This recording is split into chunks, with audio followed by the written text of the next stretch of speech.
আগর কিন্তু অ্যামাজন জঙ্গলে পাওয়া যায় না এখনো পর্যন্ত। আগরের ইউজার কারা? যারা পয়সাকে তোয়াক্কা করে না। 200 কেজি কাঠের অয়েল এখানে, এই মাত্র এইটুক। এটার স্মেলটা দেখেন যে কি পরিমাণ শার্প। সর্বোচ্চ দাম কত হয়? $1500 পার তোলা আতরের দাম। ডেফিনেটলি আপনি আইস কুল ফিল করতেছেন, তাই না? এটা তো মানে গরম হয়ে যাওয়ার কথা। দেখেন কিভাবে আতরটা, ওই যে আতরটা বুদবুদ করে বের হচ্ছে। হ্যালো ভিউয়ার্স, শ্রোতা ইনফন্টের পক্ষ থেকে আমি সাকিব আপনাদের সবাইকে জানাচ্ছি স্বাগতম। আর আজকে আমার সামনে এই যে যত সরঞ্জাম দেখছেন, আসলে এগুলো দিয়ে হচ্ছে আতর বা সুগন্ধি যেটা প্রস্তুত করা হয় তারই সরঞ্জাম। আর এগুলো সবকিছু হচ্ছে বে অফ বেঙ্গল, যেটা হচ্ছে বাংলাদেশের অত্যন্ত সুনামধন্য একটা কোম্পানি, তাদেরই হচ্ছে এই সরঞ্জামগুলো।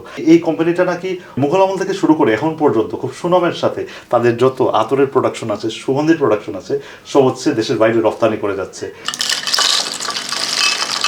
এর যেখানে একটা পাথরের মতো সাউন্ড পাচ্ছেন, এটা কিন্তু সলিড কাঠ। তো কাঠের সাউন্ডটা দেখেন এক ধরনের লুক, কি পরিমাণ হার্ড। কিন্তু এমনি আগর গাছ কিন্তু নরম প্রকৃতির কাঠ।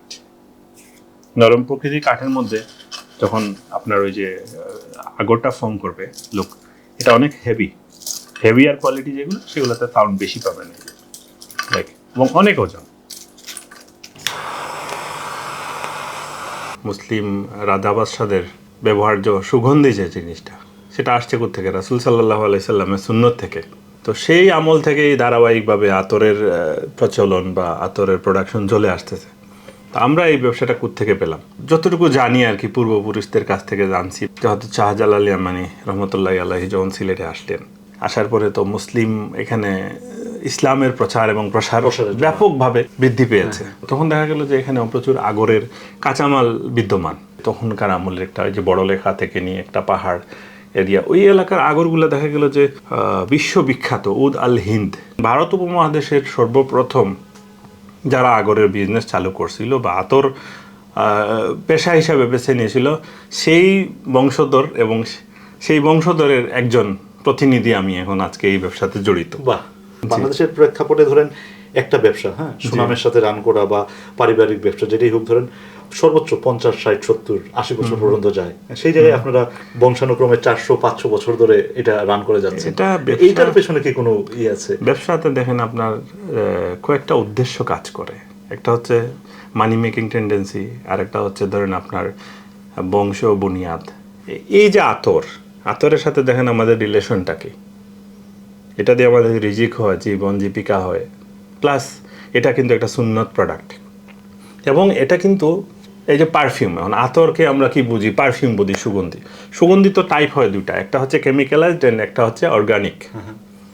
তা আমরা অর্গানিক ক্রাইটেরিয়াতে এটা ফেলি, 100% অর্গানিক। ডেফিনেটলি এটা একটা গাছের নির্যাস। আমি তো জাস্ট যদি একজন ট্রেডার হতাম, তাইলে আমি কি করতাম, ভাবতাম যে এটা এখান থেকে কিনবো, ওখানে বিক্রি করবো, ফিনিশ, মেক মানি। বাট আমি অ্যাকচুয়ালি আমার লাইফে মানি মেকিংটাকে মেইন হিসাবে ধরি না, গোল হিসেবে নেননি। নো, এটা হচ্ছে আমি এই প্রোডাক্টটাই ধরে রাখবো এবং এই প্রোডাক্টকে ধরে আমি কতটুকু যাইতে পারি, আগাইতে পারি, আমার বংশের এতটুকু ঐতিহ্য হিস্ট্রি আছে, আমি কতটুকু আরও আগাইতে পারি, আরও কত জীবন নিয়ে যেতে পারি, এটাই আমার গোল। এইগুলি হচ্ছে 100% পিওর আগর উড অয়েল। আচ্ছা, যতগুলা দেখতে পাচ্ছেন বিভিন্ন ব্যাচের, লাইক এটা 1 সালের পুরানা, আর একটা 10 সালের পুরানা, এইভাবে বিভিন্ন ব্যাচের অয়েল এখানে আছে। আমরা পাই কিভাবে? আগর গাছ থেকে আমরা পুরা গাছটা কেটে নিলাম। কেটে নেওয়ার পরে ধরেন এই গাছের বিশেষ অংশে দেখেন একটা পোকার ছিদ্রর বাসা বাড়ি আছে। এখানে সে কোনো এককালে হয়তো মানে একটা ছিদ্র করে ঢুকেছিল। ঢোকার পরে কি হলো, এখানে এই যে আগরের ব্ল্যাক পার্ট ফর্ম করলো। আজকাল যেটা হয়, আপনি পেরেক দিয়ে হোক বা যে কোনোভাবেই হোক গাছটাকে আঘাত করে দিলেন। আঘাত করার পরে কি হয়, গাছটা নিজে বেঁচে থাকার তাগিদে একটা কোটিং সৃষ্টি করে। কারণ এই ছিদ্র দিয়ে তো আপনার পানি ঢুকবে, তারপরে ব্যাকটেরিয়া, ফাঙ্গাস সব কিছুই তো ঢুকবে। ঢুকে কি করবে, এই গাছটাকে পচায় মারার জন্য মেকানিজম করবে, তাই না? সে বাঁচার জন্য কি করবে, যুদ্ধ করতে গেলে কী হবে, যে নির্যাসটা আপনাকে মানে এখানে দিবে, সেটা হবে অত্যন্ত শক্তিশালী একটা জিনিস। এই অয়েলটা ফ্রেম করতে গিয়ে গাছ যে জিনিসটা এখানে আমাদেরকে দিয়ে দেয়, সেটার আপনি মেডিসিনাল ভ্যালু একটু চিন্তা করেন, তাহলে এটা একটা লাইফ সেভিং অয়েল। যারা রিচেস্ট, যারা রয়্যালস, তারা এইসব ব্যাপারে প্রচুর সচেতন। তো এই জন্যই এই জিনিসটার ইউজারগুলো আলাদা। সর্বোচ্চ দাম কত হয়? সবচেয়ে লোয়েস্ট গ্রেড $70 পার তোলা, অ্যান্ড হাইয়েস্ট গ্রেড ইজ $1500 পার তোলা। আতরের দাম ডেফিনেটলি, ওয়াই নট। এটাই হচ্ছে আগরের মানে ফিনিশড উড, যেটা একেবারে ready to sell, ready to used. সাধারণত আরাবিয়ান কমিউনিটিতে বিয়ে শাদী, তারপরে সন্ধ্যার সময় সবাই যখন গেট টুগেদার করে, কোনো মেহমান আসলো, কোনো পার্টি হলো, ওরা হাসি খুশির সময় এই স্মেলটাকে পুরা ইয়ে করে আর কি, অ্যারেঞ্জ করে, যাতে সবাই মিলে এটা এনজয় করতে পারে। আতরটা যখন আমাদের ডিস্টিলারি প্ল্যান্ট থেকে আসে, কন্টেইনার থেকে, তো ওয়াটার ডিস্টিলেশনের মাধ্যমে আসে, তো 100% ওয়াটারটা কিন্তু সেপারেটেড হয় না। আচ্ছা, তখন আমরা করি কি, সিম্পলি এখানে আপনি দেখতে পারবেন যে একটা ফিল্টার ইউজ করি, জাস্ট একটা কাপড়ের চাকনি, তারপরে কি হয় যে সেকে জাস্ট আতরটা এখানে পড়বে, আতর বা কিছু কিছু পানি চলে আসবে। এই যে পানি আমরা সেপারেট করে নিচ্ছি, এই যে দেখছেন, তো পানিটা যখন এটুতে চলে আসবে আমরা স্টপ করে দিব, দেন আতরটাকে আমরা এখানে নিয়ে যাব। This is the top of the top. এখন তো দেখা যায় সবকিছুরই একটা এক্সপায়ারি ডেট দেওয়া থাকে, হ্যাঁ, সেক্ষেত্রে এটারও কি কোনো এক্সপায়ারি আছে নাকি? অর্গানিকের কোনো এক্সপায়ারি হয় না। তার মানে এটা যে শতভাগ অর্গানিক, এটার প্রমাণ হচ্ছে এটার কোনো এক্সপায়ারি নেই। কোনো এক্সপায়ারি নেই, এবং যত দিন যাবে এটা বাতাস থেকে অক্সিজেন নেবে, অক্সিডাইজ হবে, হওয়ার পরে কোয়ালিটি ডেভেলপ করবে, মানে লাইক 10 ইয়ার্স পরে আপনি আরও একটু ডেভেলপ পাবেন, মানে এইটা 20 ইয়ার্স পরে আরও বেশি পাবেন। আচ্ছা আচ্ছা, মেবি আপনার এটা যদি আরও 50 ইয়ার্স পরে কেউ খেলে, এটার মধ্যে আরও মানে কোয়ালিটি অ্যাড পাবেন, এটাই নিয়ম। এমনি আতরকে আসলে মানে তরল স্বর্ণ কেন বলা হয়, এটা একটু বলবেন? দেখেন, এক ভরি স্বর্ণের দাম কত? এখন তো ধরেন লাখের উপরে। সেটা আপনি যদি কিনেন, ধরেন 10 ভরি স্বর্ণ আপনি কিনলেন, সেটা কি আপনি গায়ে দেওয়ার পরেই আপনি শেষ হয়ে যাবে? শেষ হবে না, এটা তো আপনার জন্য অ্যাসেট। বাট আপনি যদি 1 ভরি অফ আতর আমার কাছ থেকে কিনেন এবং প্রতিদিন এখানে ইউজ করেন, 6 মাস পরে কি থাকবে না?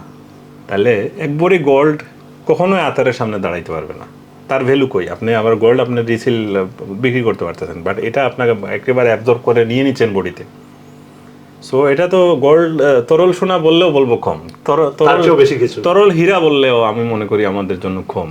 50 বছরের জীবনের উৎপাদন 12 গ্রাম, সেই 12 গ্রামকে বিশেষ প্রক্রিয়া এনে আমরা এই বোতলে নিয়ে আপনার সামনে যখন ধরবো, তখন আপনি আমাকে আর ওই গোল্ডের কথা বললেন না। এখান থেকে 90% সাদা কাঠের অংশ আমরা ফেলে দিয়েছি, আপনি এই যে সামনে পেয়ে গেছেন।